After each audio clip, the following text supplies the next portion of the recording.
Hello students, मैं Shahina mission ज्ञान से आप सभी का स्वागत करती हूँ। राजस्थान सरकार और वेदांता के CSR इनिशिएटिव ई कक्षा में बच्चों आज हम पढ़ेंगे क्लास 12 का चैप्टर 13 जिसका नाम है बीमा।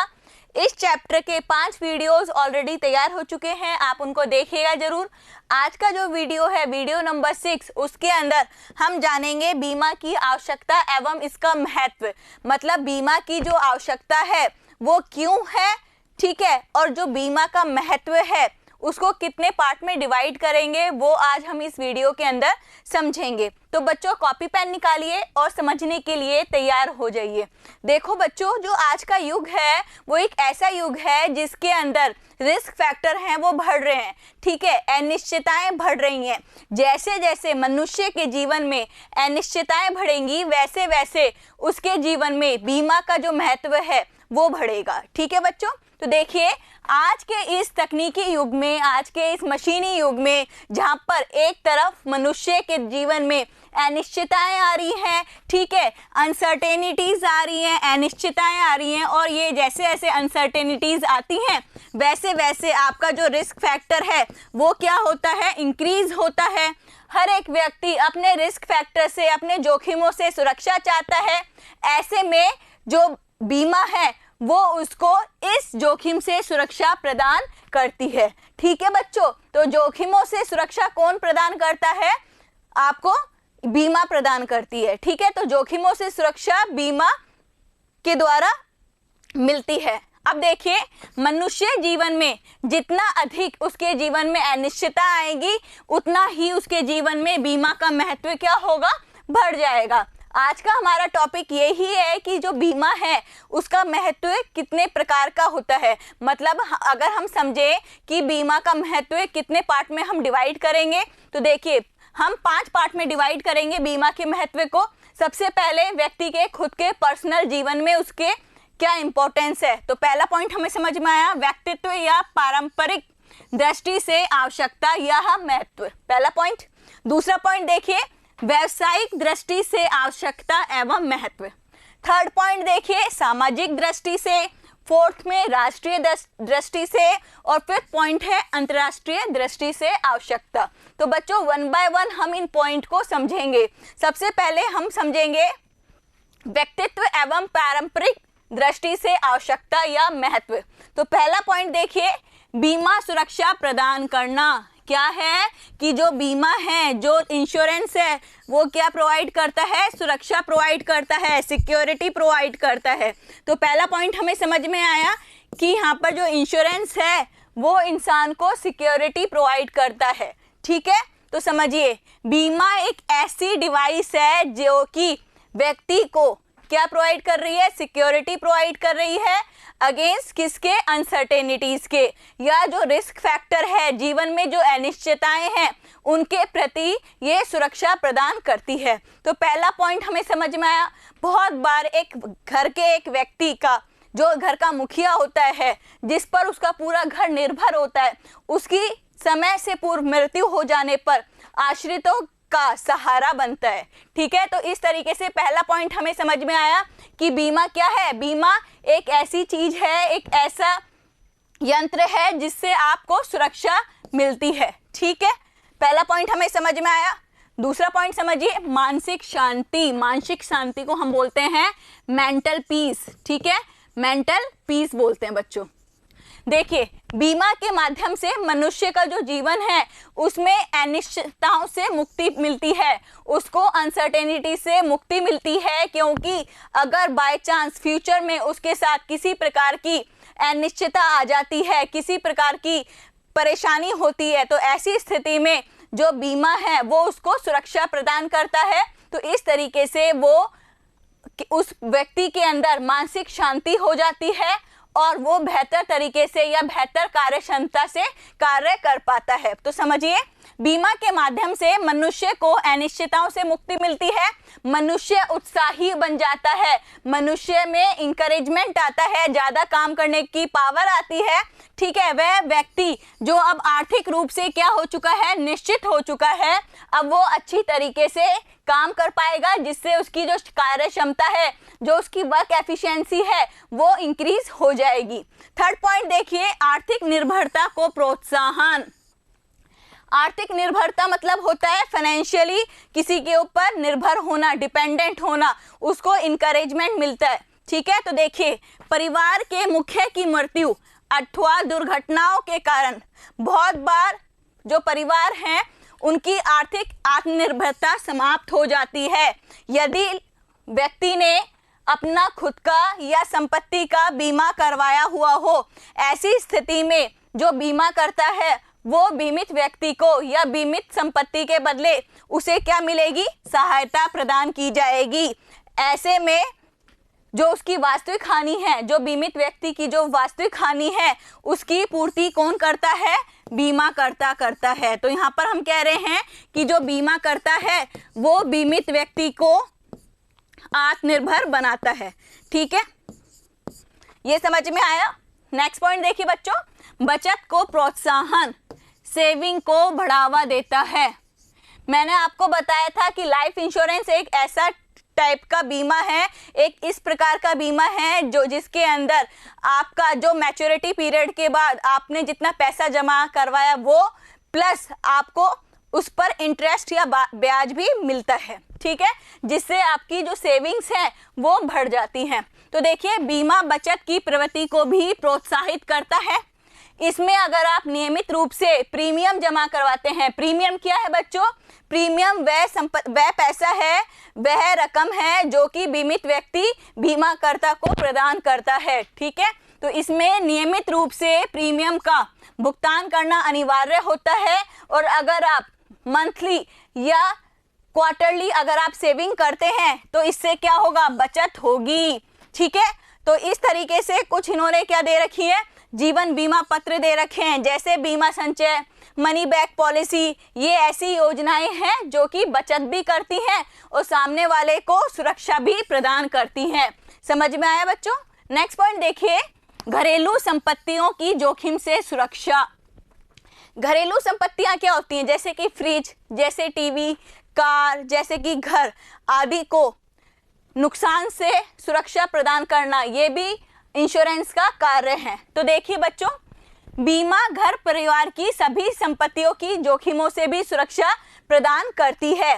निजी आवास, घरेलू सामान जैसे टीवी, फ्रिज आदि का भी आप क्या करवा सकते हैं, बीमा करवा सकते हैं और इनको भी विभिन्न जोखिमों से सुरक्षा प्रदान की जा सकती है। जैसे कि टीवी का इंश्योरेंस करवा सकते हैं, जैसे मोबाइल का इंश्योरेंस करवा सकते हैं, आप कार इंश्योरेंस करवा सकते हैं। ये ऐसे बीमा हैं जिससे आप अपने घरेलू संपत्तियों की जोखिम से बचा जा सकता है, उनको सुरक्षा प्रदान की जा सकती है। नेक्स्ट पॉइंट देखते हैं बच्चों, 6 पॉइंट है ये, वैधानिक दायित्व से सुरक्षा। ठीक है, तो इसमें समझते हैं बच्चों क्या लिखा हुआ है इसमें।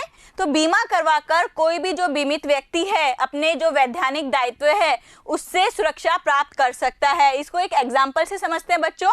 देखिए, उदाहरण के लिए जब एक वाहन चालक से किसी व्यक्ति के मकान को क्षति पहुंचती है, ऐसी स्थिति में जो तृतीय पक्षकार है जिसको क्षति हुई है उसको क्षति की पूर्ति करने के लिए यहाँ पर जो बीमा है वो क्षति पूर्ति करेगा। ठीक है, तो इसमें जो चालक है उसका कोई भी दायित्व नहीं होता है। ठीक है, इसे हम बोलते हैं third party insurance, third party insurance. ठीक है, तो थर्ड पार्टी इंश्योरेंस में क्या होता है बच्चों, मैं आपको एक सिंपल तरीके से बता देती हूँ। जैसे मान के चलिए एक बीमा करता है, ठीक है, बीमा करता, दूसरा कौन होते हैं, बीमित व्यक्ति। ठीक है, अगर 2 जने हैं, ये फर्स्ट पार्टी है, ये सेकंड पार्टी है, इन दोनों के बीच में एक समझौता हुआ और यहाँ पर बीमाकर्ता ने क्या बोला है कि अगर इस बीमित व्यक्ति से किसी दूसरे व्यक्ति को हानि होगी तो ऐसी स्थिति में जो क्षतिपूर्ति है वो बीमाकर्ता द्वारा की जाएगी और इसे हम बोलते हैं वैधानिक दायित्व से सुरक्षा। ठीक है बच्चों, नेक्स्ट पॉइंट देखिए, करों में छूट, इसका मतलब होता है टैक्स में रिबेट होना, टैक्स में छूट होना। हमारे देश के अंदर जीवन बीमा कराने पर जो बीमित व्यक्ति है उसके द्वारा जो चुकाया गया जो प्रीमियम की राशि पर आयकर में छूट मिलती है। ठीक है बच्चों, उसको टैक्स है उसमें रिबेट मिलती है। नेक्स्ट पॉइंट देखिए, कुर्की से सुरक्षा। कुर्की में से सुरक्षा मतलब होता है बहुत बार व्यक्ति होते हैं जो दिवालिया घोषित हो जाते हैं, ऐसी स्थिति में जो न्यायालय है वो आदेश देता है और उनकी संपत्तियों को कुर्क कर सकता है। ठीक है, ऋणदाताओं का जो ऋण है उसका भुगतान किया जा सकता है, परंतु इसमें बोला गया है कि जो जीवन बीमा पत्र है उसका धन कुर्क नहीं किया जा सकता। जीवन बीमा पत्रों पर प्राप्त होने वाला जो धन है उसको कुर्क नहीं किया जा सकता। नेक्स्ट पॉइंट देखिए, ख्याति में वृद्धि। ख्याति में वृद्धि मतलब होता है गुडविल भरना। ख्याति में वृद्धि मतलब क्या होता है बच्चों? गुडविल भरना। ठीक है, तो बीमा कराने पर जो बीमित व्यक्ति होता है उसकी ख्याति बढ़ती है, क्योंकि लोग बाग ऐसे व्यक्तियों को ज़्यादा रिस्पॉन्सिबल एवं श्रमद एवं सुरक्षित समझते हैं। ठीक है, साथ ही ऐसे व्यक्तियों का जो भविष्य में वित्तीय संस्थानों यथा बैंकों आदि से ऋण मिलने में सुविधा भी होती है, क्योंकि ऐसे व्यक्तियों को ज़्यादा अच्छा या सुरक्षित समझा जाता है। ठीक है, नेक्स्ट पॉइंट देखिए, व्यावसायिक दृष्टि से आवश्यकता एवं महत्व। बीमा का महत्व व्यावसायिक दृष्टि से। ठीक है, तो पहला पॉइंट देखिए, जोखिमों से सुरक्षा। हम जानते हैं बिजनेस में भी बहुत प्रकार के जोखिम होते हैं।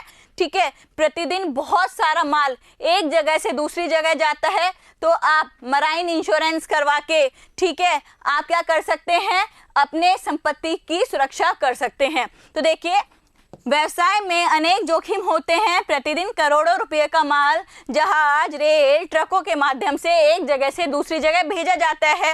गोदामों में भी आपने देखा होगा बहुत सारा माल इकट्ठा होता है। कारखानों में महंगी महंगी बड़ी बड़ी मशीनरी लगी रहती है। बहुत बार इनके नष्ट होने से भी बहुत भयंकर नुकसान संभव है।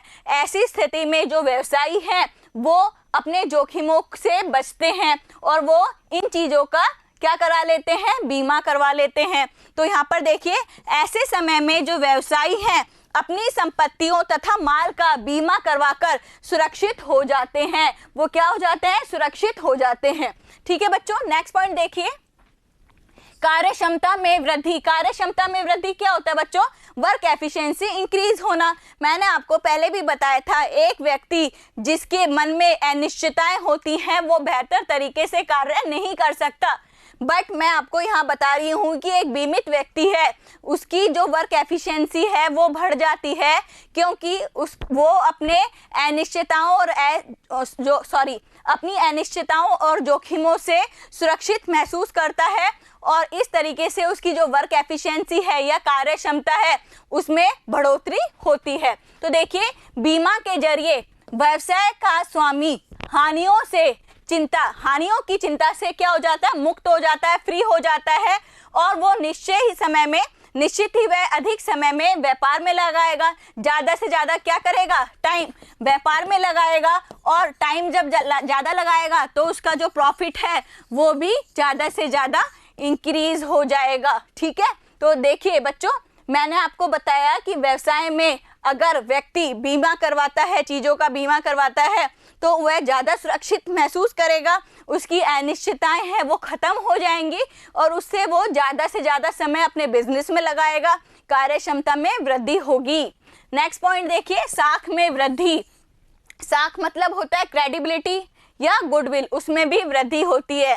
बीमा से सामान्य व्यक्ति और व्यापारियों की साख में वृद्धि होती है। मैंने आपको पहले ही बताया था, क्या होता है, उन्हें ऋण प्राप्त करने में भी आसानी होती है, क्योंकि कंपनियां, बहुत बड़ी बड़ी बैंक जो व्यावसायिक बैंक हैं, वाणिज्यिक बैंक हैं, ये भी ऐसे व्यक्तियों को लोन देना ज़्यादा बेहतर समझती हैं जिन्होंने अपनी संपत्ति का इंश्योरेंस करवा रखा हो या बीमा करवा रखा हो।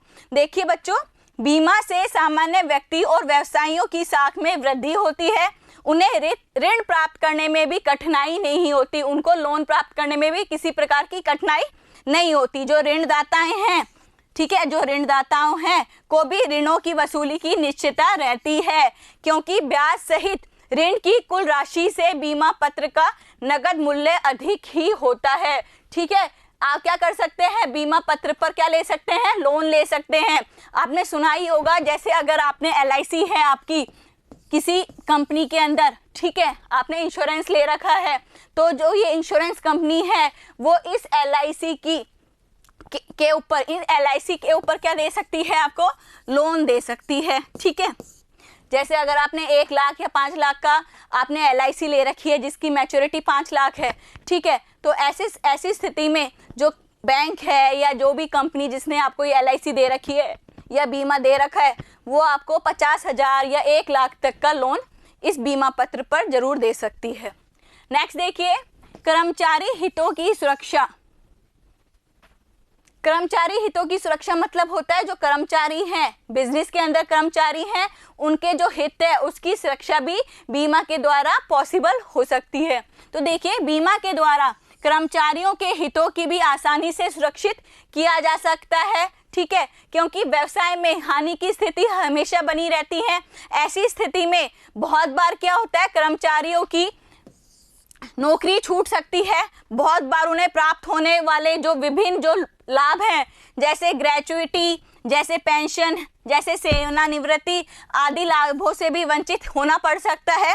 ऐसी स्थिति में जो व्यावसायिक संस्थाएं हैं, कर्मचारियों के लिए ग्रेच्युइटी, पेंशन तथा अन्य लाभों का भी बीमा करवाकर उन्हें ऐसे हितों से सुरक्षा प्रदान कर सकती हैं। तो यहाँ पर क्या कहा जा रहा है कि जो कंपनी है, जो एम्प्लॉयर है, वो अपने एम्प्लॉइज का जो ग्रेच्युइटी है, जो पेंशन है, उनका भी बीमा करवा सकता है, जिनको उन्हें फ्यूचर में लॉस ना मिले।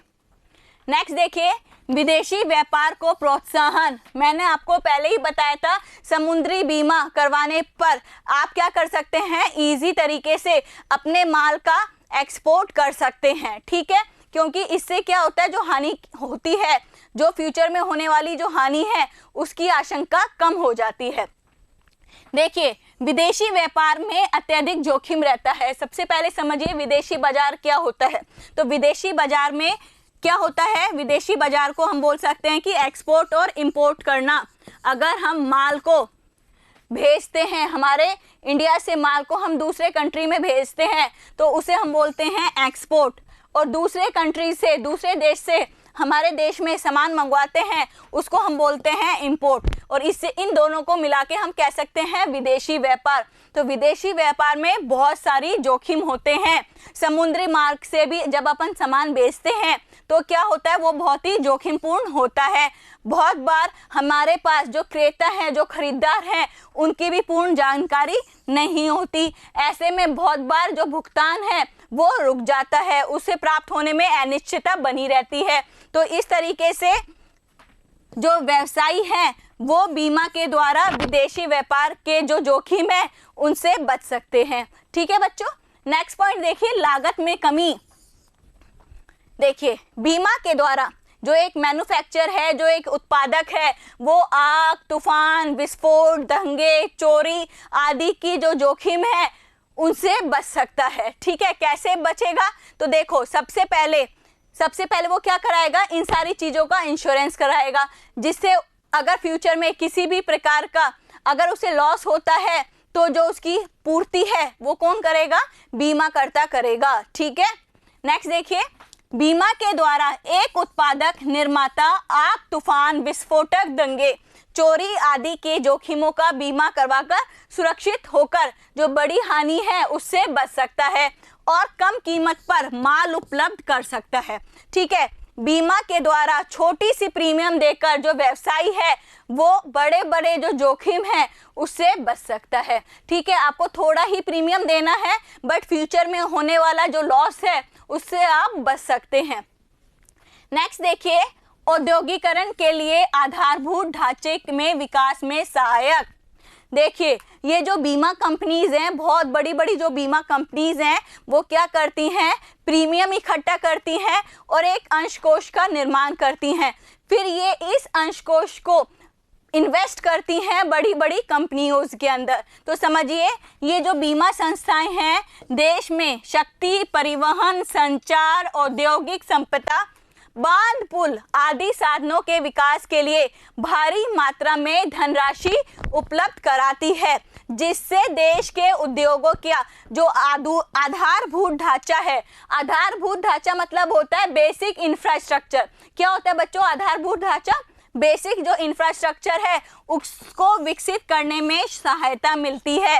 तो हम यहाँ पर क्या कह रहे हैं कि जो बड़ी बड़ी जो बीमा कंपनी है प्रीमियम के माध्यम से जो मनुष्य हैं उनसे क्या करती है, एक कोष विकसित कर लेती है और इस विशाल कोष से वो धन एकत्रित करके क्या करती है, देश के जो उद्योग है उसको सहायता करती है। ठीक है, तो हम कह सकते हैं कि इन्वेस्टमेंट भी किसके द्वारा किया जाता है, इस विशाल धन कोष के द्वारा किया जाता है। ठीक है, नेक्स्ट पॉइंट देखिए, लाभों की हानि से सुरक्षा। लाभों की हानि से सुरक्षा क्या होता है समझिए। लाभों के न होने की दशा में होने वाली जो हानियां हैं उससे सुरक्षित करने की व्यवस्था भी बीमा कंपनियां करती हैं। यदि किसी बिजनेस के अंदर आग लग जाए, ठीक है, किसी बिजनेस में आग लग जाए, अब क्या होगा, 2, 3, 4 महीने हो सकता है वो प्रोडक्शन ना कर पाए।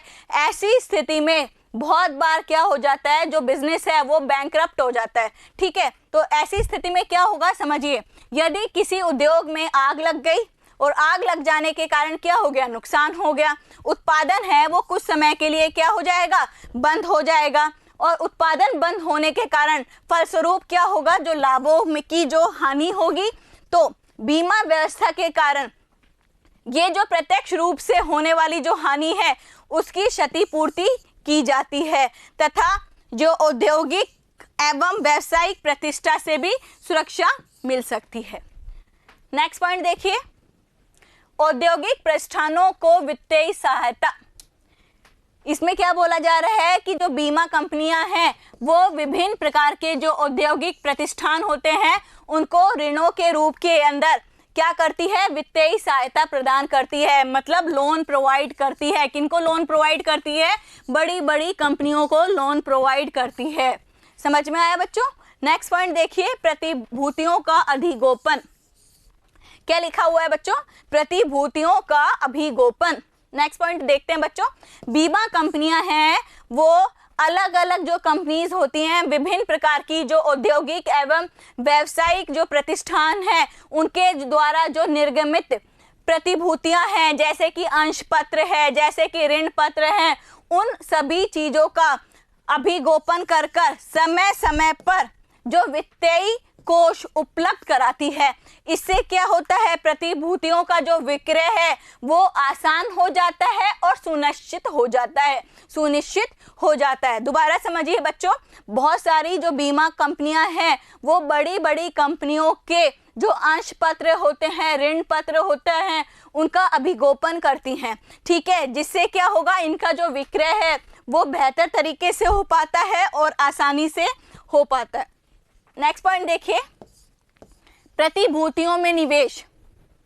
मैंने पहले बताया कि यहाँ पर कि बड़ी बड़ी कंपनियां जो कि अंश पत्र और ऋण पत्र को निर्गमित करती है उनका अभिगोपन किसके द्वारा करवाया जाता है, बीमा कंपनियों के द्वारा करवाया जाता है।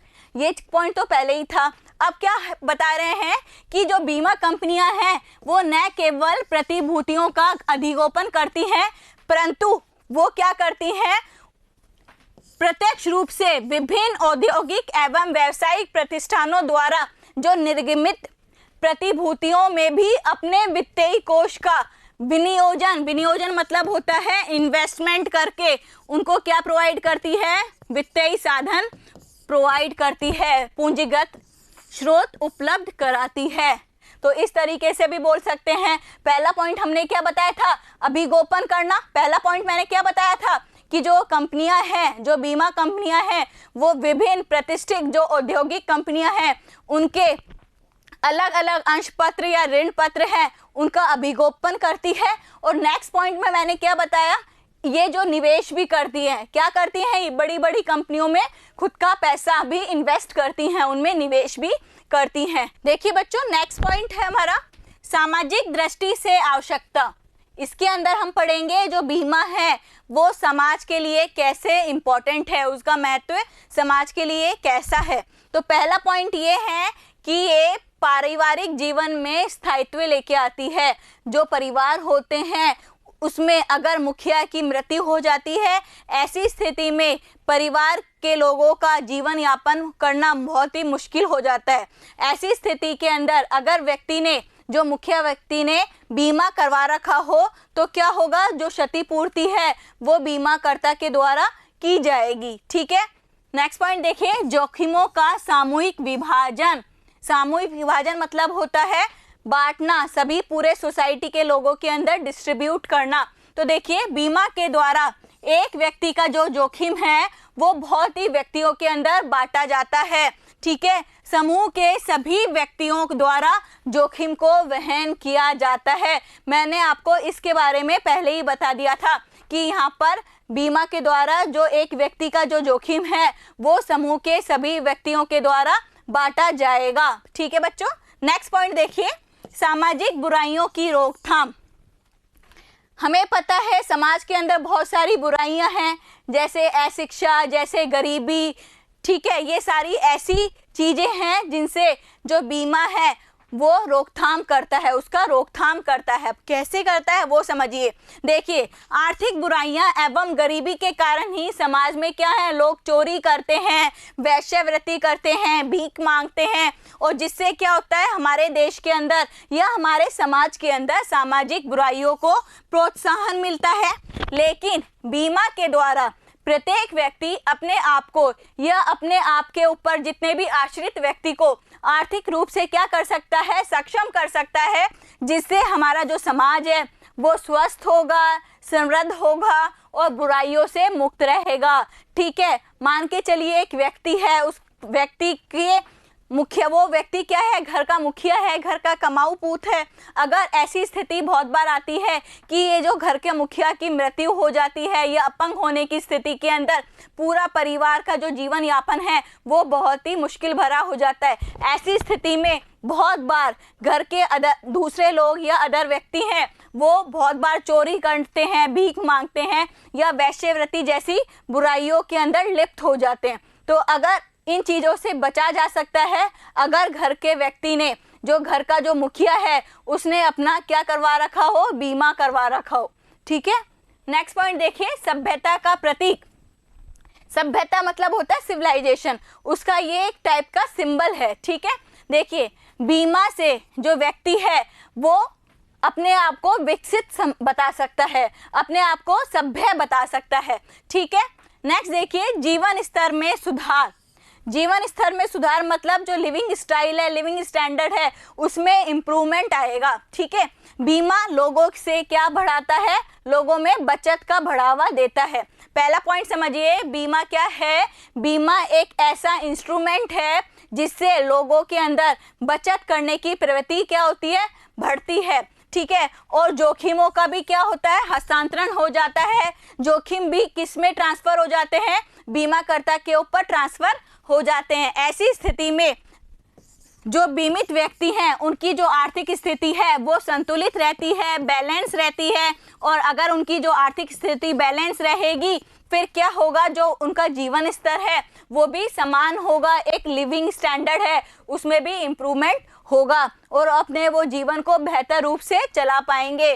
क्योंकि मैंने आपको पहले ही बताया था, एक व्यक्ति जिसके जीवन में बहुत सारी अनिश्चितताएं होती हैं वह व्यक्ति बेहतर तरीके से कार्य नहीं कर पाएगा, उसकी जो कार्य क्षमता है वो गिर जाएगी। ठीक है, परंतु अगर एक व्यक्ति ने अपने जीवन का क्या करवा रखा हो, इंश्योरेंस करवा रखो, ऐसी स्थिति में क्या होगा, जो उसकी आर्थिक स्थिति है वो संतुलित बनी रहेगी, क्योंकि उसका जो सेविंग की प्रवृत्ति भी हो गई उसकी जीवन में और जोखिमों का भी हस्तांतरण हो गया। तो ऐसी स्थिति में जो बीमित व्यक्ति है उसकी आर्थिक स्थिति संतुलित रहती है और इस प्रकार से वो अपने जीवन स्तर को क्या कर सकता है, सुधार ला सकता है, उसमें सुधार वाले कार्य कर सकता है। ठीक है, नेक्स्ट पॉइंट देखिए, शिक्षा को प्रोत्साहन। ठीक है, देखिए आज बहुत सारी जो बीमा कंपनियां हैं वो शिक्षा को बढ़ाने के लिए प्रत्यक्ष रूप से और अप्रत्यक्ष रूप से क्या कर रही है, योगदान कर रही हैं। अपने बच्चों की शिक्षा का बीमा पत्र क्रय करके, ठीक है। बहुत सारी एजुकेशन पॉलिसी आ गई है। एजुकेशन पॉलिसी के माध्यम से जो माता पिता हैं वो अपने बच्चों की शिक्षा की व्यवस्था कर सकते हैं, फ्यूचर की जो हायर स्टडी है उसकी व्यवस्था कर सकते हैं। यह शिक्षा ऋण के द्वारा भी शिक्षा को प्रोत्साहित करते हैं। तो देखो बच्चों, शिक्षा का प्रोत्साहन किस तरीके से किया जा रहा है। पहला तो क्या है, जो पेरेंट्स हैं वो क्या कर सकते हैं, एजुकेशन पॉलिसी कर ले सकते हैं। और ये जो एजुकेशन पॉलिसी है ये फ्यूचर में जो उनकी हायर स्टडीज़ हैं, जो उनकी उच्च स्टडीज़ को करने के लिए बेहद फ़ायदेमंद होती हैं। दूसरा चीज़ क्या है, बहुत सारी कंपनियां हैं जो ये, अगर हम कह दें बहुत सारी बीमा करता जो कंपनियां हैं वो क्या करती हैं, शिक्षा ऋण भी प्रोवाइड करती हैं, शिक्षा ऋण भी देती हैं, ठीक है। शिक्षा ऋण के द्वारा भी क्या होता है, शिक्षा को प्रोत्साहित किया जाता है, ठीक है बच्चों।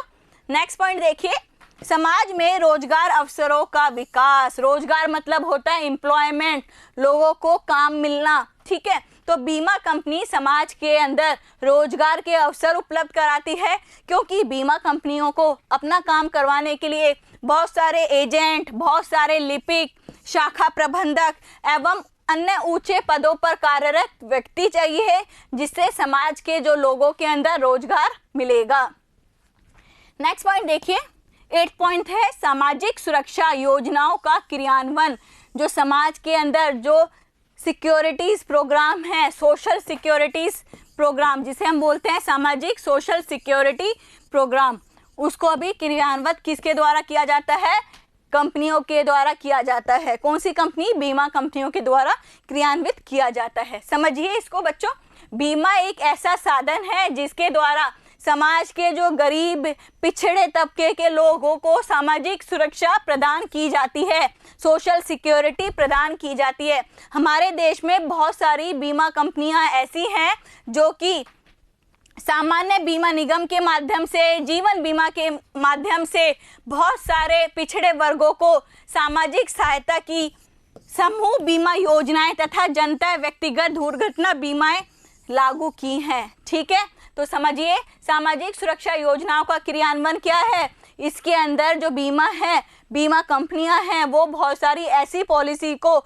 इम्प्लीमेंट कर रही हैं जो कि समाज के लोगों के लिए बहुत ज़्यादा ज़रूरी हैं, समाज के उत्थान के लिए, सामाजिक सुरक्षा के लिए बेहद ज़रूरी है। और इनका क्रियान्वयन किसके द्वारा किया जा रहा है, बीमा कंपनियों के द्वारा किया जा रहा है, ठीक है। इनके 2 एग्जाम्पल समझ लीजिए, सामाजिक सहायता की समूह बीमा योजना और जनता व्यक्तिगत दुर्घटना बीमा योजना। ये 2 ऐसी योजनाएं हैं जो कि किसके द्वारा स्टार्ट करी गई हैं, बीमा कंपनियों के द्वारा स्टार्ट की गई हैं। और इनका जो उद्देश्य है वो हमारे समाज को या सामाजिक सुरक्षा का है, ठीक है। इनका जो उद्देश्य है वो क्या है, सामाजिक सुरक्षा का है। नेक्स्ट पॉइंट देखिए, आर्थिक आत्मनिर्भरता की प्राप्ति में सहायक। आर्थिक मतलब होता है एक व्यक्ति जो कि फाइनेंशियली इंडिपेंडेंट होता है, ठीक है। तो बीमा है वो समाज के लोगों के अंदर आर्थिक रूप से आत्मनिर्भर बनने में सहायता देती है, योगदान देती है। बीमित जो व्यक्ति होते हैं वो छोटे छोटे सेविंग करके क्या करते हैं, जोखिमों का हस्तांतरण करते हैं। उनके पास अब क्या है, पैसा भी इकट्ठा हो गया और अब उनको क्या है, जोखिमों का भी हस्तांतरण हो गया, जिससे जो व्यक्ति है वो क्या हो जाता है, आत्मनिर्भर बन जाता है। देखो लाइफ इंश्योरेंस क्या होती है, LIC अगर हम बात करें, लाइफ इंश्योरेंस कंपनी जो है वो बहुत बार जीवन बीमा है के माध्यम से, जीवन बीमा के माध्यम से छोटी सेविंग्स करवाती है। मान के चलो एक व्यक्ति ने 1000 रुपये महीना जमा करवा रहा है, 12 महीने जमा करवाता है, हर महीने जमा करवाता है तो 12 महीने, और ये उसने मैच्योरिटी पीरियड इसका 10 साल ले लिया, तो देखिए उसके पास कितना पैसा इकट्ठा हो गया है कि नहीं, और फिर इस पर इंटरेस्ट भी लगेगा। तो इस तरीके से वो क्या हो जाएगा, आत्मनिर्भर हो जाएगा, ठीक है। तो यहाँ पर हम क्या कह रहे हैं, जो बीमा कंपनियां हैं वो बीमित व्यक्ति को आत्मनिर्भर बनने में भी सहायता प्रदान करती है। नेक्स्ट देखिए, राष्ट्रीय दृष्टि से आवश्यकता एवं महत्व। जो बीमा है उसका नेशनली क्या इंपॉर्टेंस है, ठीक है, देश के लिए क्या इंपॉर्टेंस है। पहला पॉइंट देखिए, राष्ट्रीय बचत को प्रोत्साहन, राष्ट्रीय बचत को प्रोत्साहन, ठीक है। तो बीमा कंपनियां हैं, अलग अलग बीमा कंपनियां हैं, अपने ग्राहक, अब यहाँ पर ग्राहक कौन है बच्चों, बीमित व्यक्ति है, ठीक है, उनसे क्या कर रही है, थोड़ी थोड़ी मात्रा में पैसा एकत्रित करवा रही है, प्रीमियम इकट्ठा करवा रही है, उस पर बल देती है। लोगों के अंदर भी क्या हो रही है, बचत करने की आदत बढ़ रही है, उनमें प्रवृत्ति बढ़ रही है, जिससे हमारे देश के अंदर बचत को प्रोत्साहन मिल रहा है। मतलब देश के लोग ज़्यादा से ज़्यादा क्या कर रहे हैं, बचत कर रहे हैं, जिससे क्या होगा, राष्ट्रीय बचत को प्रोत्साहन मिलेगा, राष्ट्रीय बचत को प्रोत्साहन मिलेगा। ठीक है, नेक्स्ट पॉइंट देखिए, देश के आर्थिक विकास में सहायक। देखिए, बीमा कंपनी अनेक प्रकार के प्रोग्राम स्टार्ट करती हैं, पॉलिसीज लेके आती हैं, योजनाएं लेके आती है, जिनके तहत उनका ध्यान क्या होता है कि ज़्यादा से ज़्यादा जो व्यक्ति हैं वो अपनी सेविंग करके क्या करें, अर्थव्यवस्था में विनियोजित करें। तो देखिए, बीमा कंपनी क्या करती हैं, जो कंपनीज हैं वो लोगों को क्या दे रही हैं, अलग अलग पॉलिसीज दे रही हैं, पीपल को क्या दे रही हैं, अलग अलग प्रकार की पॉलिसीज दे रही हैं, और इन पॉलिसीज के माध्यम से उनके अंदर वो बचत का क्या कर रही हैं, प्रोत्साहन ला रही हैं कि आप ज़्यादा से ज़्यादा क्या करें, बचत करें। अब कंपनीज के पास क्या हो जाएगा, एक वित्त कोष बन जाएगा, एक क्या हो जाएगा, एक अंशकोश का निर्माण हो जाएगा। फिर ये जो कंपनी है, जो बीमित कंपनी है, जो एक बीमा करता कंपनी, LIC कंपनी, कोई सी भी बड़ी कंपनी जो कि बीमा करवाती है, ठीक है, वो क्या करेंगी, इन पैसों को किस में लगाएगी, हमारे देश की अर्थव्यवस्था में लगा देगी। कैसे लगाएगी बच्चों, विनियोजित करके, इन्वेस्ट करके, ठीक है, जिससे हमारे देश का जो आर्थिक विकास है उसको बढ़ोतरी मिलती है, उसको गति मिलती है। ठीक है, जितना पैसा हम हमारे देश के आर्थिक विकास में लगाएंगे या जितना पैसा हम हमारे देश की अर्थव्यवस्था में विनियोजित करेंगे, उतना ही हमारा देश का जो आर्थिक विकास है वो उतनी ही तेजी से गति पकड़ लेगा। ठीक है, नेक्स्ट देखिए, मुद्रा बाजार के विकास में योगदान। मुद्रा बाजार के विकास में योगदान, ठीक है, तो देखिए, बीमा प्रीमियम की बड़ी धनराशि से देश के मुद्रा बाजार के विकास में भी योगदान मिलता है। कैसे मिलता है, देखो, अल्पकालीन या दीर्घकालीन जो प्रतिभूतियों का जो लेन देन है वो आसानी से हो जाता है। मैंने आपको पहले ही पॉइंट बताया था, बैंक और कंपनियां वो सभी अपनी आवश्यकता अनुसार मुद्रा तत्काल प्राप्त कर सकती है और विनियोग भी कर सकती है, जबकि जब वो अपनी मुद्रा जब पा भी सकती हैं वो फटाफट इन्वेस्ट भी कर सकती हैं। ठीक है बच्चों, नेक्स्ट पॉइंट देखिए, बृहद उद्योगों के विकास में योगदान। जो हमारे देश की बीमा कंपनियां हैं, इनके पास एक बड़ा वित्त कोष होता है, जिसके माध्यम से ये अपने पैसे को बड़े उद्योगों में इन्वेस्ट करती है। ठीक है, तो देखिए, बीमा संस्थाएं बृहद उद्योगों के विकास में योगदान देकर जो देश का आर्थिक विकास है उसको गति प्रदान करती हैं। ठीक है, बड़े उद्योगों के जो संयंत्र है, परिसर, मशीनों का बीमा करके उन्हें सहयोग कर रही है। पहला तो पॉइंट इसमें ये हो जाएगा कि ये इनको क्या प्रोवाइड करती है, लोन प्रोवाइड करती है।